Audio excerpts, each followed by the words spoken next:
Live from the Northeast Philadelphia Comic Cabaret, this is the Back to the Humor Show. We have plenty of Philadelphia comics here. I'm Dan Luna. Let's welcome your host, Josh Jackaboo. Yeah! Don't forget our next guest, Eric Todd, everybody. Eric Todd. Todd, how you doing?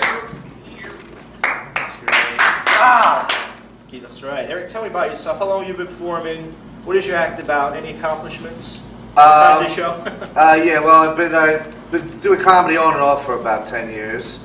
I guess my biggest accomplishment was bombing at the Howard Stern FM, or whatever the hell they call it. Kill or Be Killed show.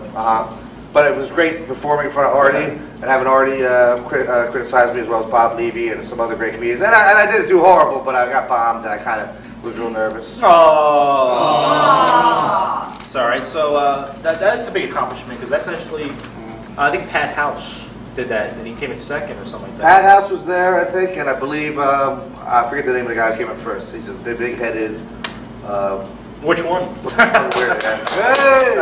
Wait, I'm on stage. I don't know I'm on now. What do you hate about women? About women? Nothing. I don't hate anything about women.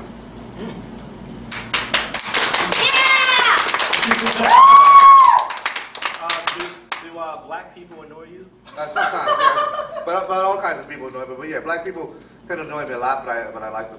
I have a lot of black friends. It happens. I mean, everyone is... The gentleman here don't annoy me. Yeah, he's not annoying. He's one of the... They haven't walked real slowly in front of me when I was trying to get somewhere yet, so... Yes, sometimes that happens, you know? Sorry to walk with a big penis. Oh! That's a stereotype. Don't you think your last name offends black people enough without all the nigga and fried chicken jokes? Yeah, it does. No, I was going to say, Omar actually does a joke in his act where he claims he's not that big.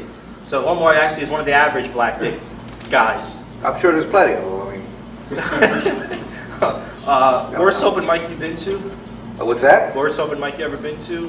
Worst open mic? Well, we got a coffee shop somewhere, but it turned out to be good. Well, I went one week and it was good. I went the next week it was bad. I don't like open mics or any kind of comedy without a couple beers. I don't have to be trash, but I need something to calm me down a little bit. Still.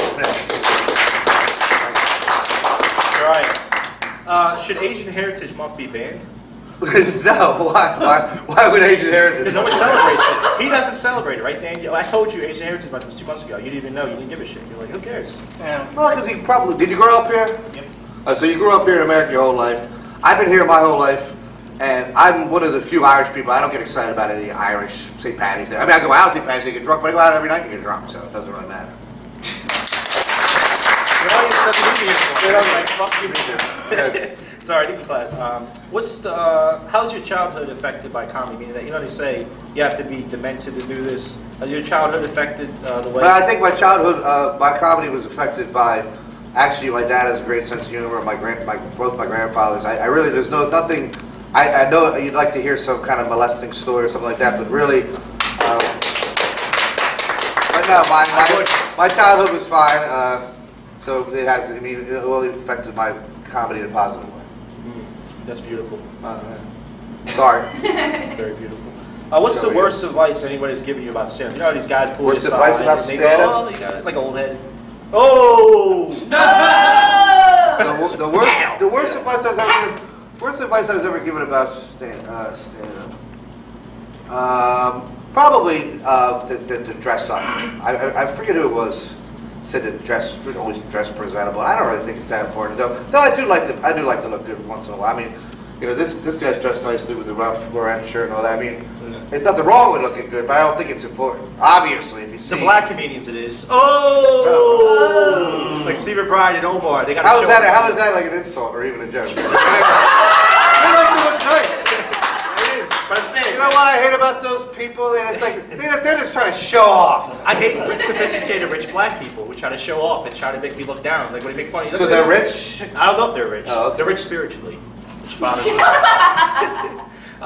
When someone tells you to tell them a joke, people find out you do comedy. What do you tell them? Don't you hate that? I hate that. Tell me a joke. Yeah. I hate that. Yeah, because then they want you to tell them a joke, and it's not. I don't really tell jokes. Well, I tell jokes, but they're my jokes. They're not knock jokes. What do you tell them though when they say that? I usually do that. I usually go like that. It's not how it works. And then they go, you don't seem very funny, and then that's it. Yeah. Straight up, Barack.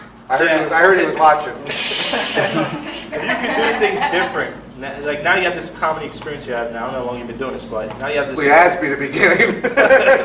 you were a Oh, I'm sorry, but you stink. I do stink. Your first question was how long I've been doing this, and your last question begins with I don't know how long you've been doing this, but Oh, I wrote 180 questions for this show. Barack Obama is watching this. For God's sake.